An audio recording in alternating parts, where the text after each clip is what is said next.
All right, so in this example, we have g of x. Again, guys, g of f of x is basically, again, we have g of x is equal to square root of x minus 1. And f of x is x squared minus 1.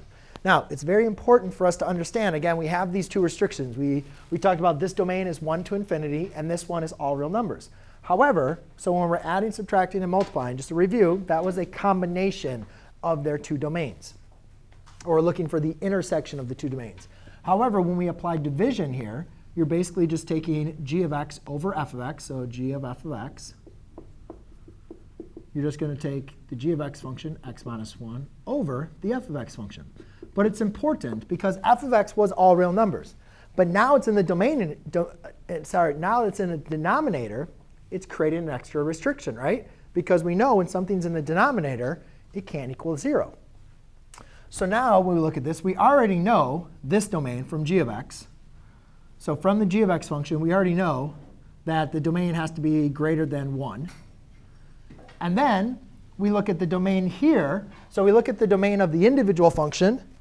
And then we look at the domain when it's in the denominator. And we see this domain is negative infinity for all real numbers except for 1. So now what we have to do is we have to combine those two domains. Because you have to understand that when you put this function, even though this function is all real numbers, when you put it in the denominator, I'm sorry about that. That's actually 2. It's 1 or negative 1, right?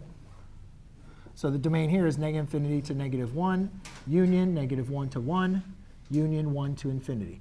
All real numbers except for negative 1 and 1. That is the domain, and that's how we'd write that. However, if you look at the combination here of these two domains, so this domain is for all numbers greater than 1. This domain is all numbers except negative 1 and 1. So then we look at, again, where is the domain going to be the same for both of them? And you guys can see that the domain is going to be the same for both of them for all numbers greater than 1.